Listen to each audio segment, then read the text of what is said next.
Welcome to Cancer is Curable Now. I'm Marcus Freudenmann, your host.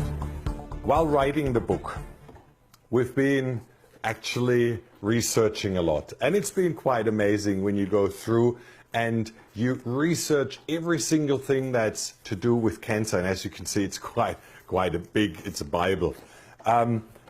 We've come across a certain nutrient that we've actually overlooked. And it's strange because every single clinic that we went to told us that magnesium is very important. And that is actually for some, like an emergency medicine. For others, it's something to use in their cancer treatment as a very important protocol. And it's incredibly important, but somehow, you hear it several times, but you don't realize it just doesn't go in. And that's what happened with magnesium. And then we researched and we contacted Dr. Mark Circus, and it was all of a sudden something that we don't want to miss. And that's why I thought I'll share it with you today. When you think of your membrane of every single cell, like as Bruce Lipton says, the brain, the membrane of the cell, that's where all the functions are. That's where really the big brain, the intelligence is. It's not so much the nucleus that you can remove that and the cell still works. It's the membrane with all the receptor sites, like the cell opens up to certain nutrients and lets them in, and through that has, the proper constitution. And when that membrane is not working properly, well, then it can't replicate in a healthy way. It can't function in a healthy way. And that's what magnesium does. It softens up this membrane and it helps to activate all those receptors so that they actually work. And when you think about a cell, and that's my usual example, when a cell divides and splits, it's like a printer who makes copies. Well, all the ink colors would be compared to all the different nutrients and vitamins and all the elements that are needed to make this work properly. Well, if they can't come in, if that cell is deficient in all that and lacks in magnesium, which means it's not an easy process, well, that whole replication and rejuvenation doesn't work. And that's why we need to look at it. And that's why I thought I'll invite you into my screen, and then we'll go through, because I can't remember all the benefits and I can't remember this whole thing. That's why I've drawn it up, and I'll show you this thing in more detail with all the consequences that we need to know about magnesium, and then show you how you can replenish that. So, welcome to my little cheat sheet.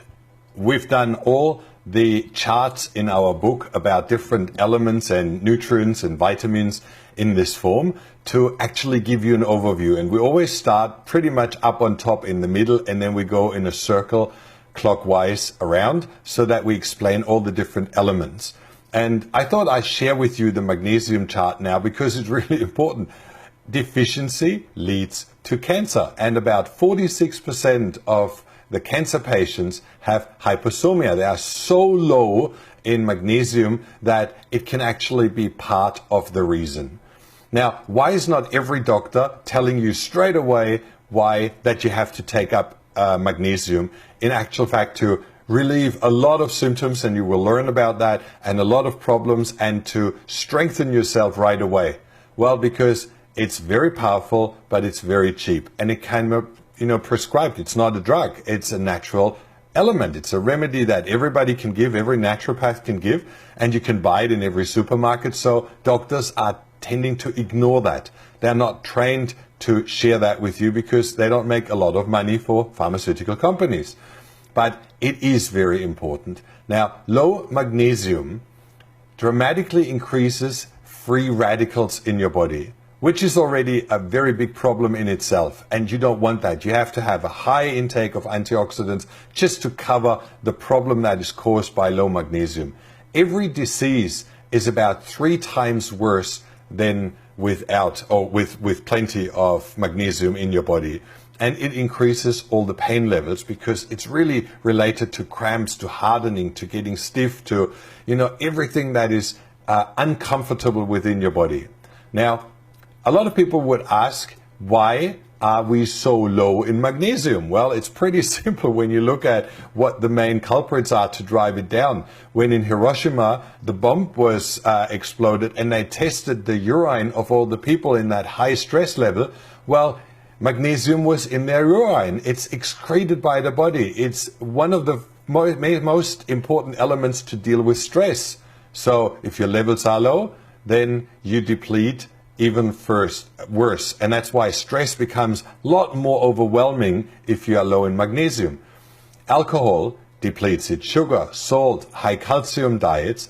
High calcium is actually, the counterbalance if you have osteoporosis and calcium is pulled out of your body, out of your bones, out of your cells. Well, then it's usually related to a low magnesium level. Processed food in any form, white bleached food, processed food, cooked food, everything is taking magnesium out of you. And coffee is certainly one of the main culprits as well. And that leads us to a lot of symptoms. And when you look at those symptoms, cramps, and we talk about any form of cramps, bowel cramps, anal cramps, digestive cramps, cramps in your leg when you wake up in the morning. Every single cramp is related to a deficiency. Your cells crave for it. They need it. Insulin resistance is reported in any form related to magnesium level. Seizures, pregnant women, very often when they have a child and they are depleted in magnesium, they get seizures. It influences your whole thinking process, insomnia, anxiety, anxiousness, headache, depression, osteoporosis, as I mentioned before. High and low blood pressure is related because your heart, your membranes and your veins and arteries all harden and stiffen up. Heart arrhythmia, heart attacks are very much related. And, like when your blood level goes down in magnesium, which is the last thing that your body tries to maintain. That's why when you go into the emergency room, the first thing they give you is magnesium injection. And that's how they stop your heart attack. Well, autism, irritable bowel syndrome, fibromyalgia, constipation, and irritable bladder. All those things, and I think about 75 more medical conditions are related to low magnesium levels. Now, why does hardly any doctor realize that in your blood? Because it's not detectable in the plasma. As I just said, your blood tries to maintain top levels so that your heart can function well, and that's why it's pulled out of the cells. It's the intracellular deficiency, which then makes all those cramps, all the pain, everything is 3 times worse, because, it's pulled out of every organ that would actually need it. We had that. Well, it stabilizes your ATP, and that's really important. The ATP is your energy production of the cell. And if you have enough magnesium, well, the DNA and RNA transcript are actually repaired. They work well, they function. As Bruce Lipton says, the membrane, the brain of the cell is the most important, and that's what you repair by taking up magnesium. Well, it protects cells from cadmium, lead, mercury, aluminum. Well, that's the neurotoxins that you have in your body, and we really need to have a protection from that because lead is in the air, it's everywhere. Mercury in your fillings and teeth, that's a very important part that is protected. It's required for ion transport, which is, your grounding, your energizing, your blood energizing, and that's one of the most critical things to give you energy. Magnesium is required for 300 enzyme reactions. Well, enzymes break down undigested proteins. They help you digest. They pull the nutrients out. They are important. Well, if you don't have magnesium, you don't have those 300 enzyme reactions. That really doesn't help to get well. It's required for glutathione synthesis. High levels of magnesium inhibit carcinogenesis. And when I said in the beginning that your cells replicate, and they replicate weird and abnormal cells, well, that's what we call cancerous cells. And that's inhibited with magnesium. When you have low levels, your cells are so stiff and hard that they cannot throw out those heavy metals, neurotoxins, and other toxins. You cannot detoxify your body with lack of magnesium. So, like it's a very natural substance. It has no side effects. You can't overdose. Whatever you overdose is excreted, and that's it. Like there is no symptoms to it. And that's why it's important, and you have to take it up. Now, you can do that certainly by eating mountains of seaweed and sea vegetables. That's certainly a great way, but it's not everybody's favorite taste. Nuts, well, that's probably easier. And I'm not talking about peanuts. It's about, all the healthy, fresh nuts and organic nuts. Very important. They're heavily sprayed against fungi and all sorts of things, so you don't want to buy anything but organic.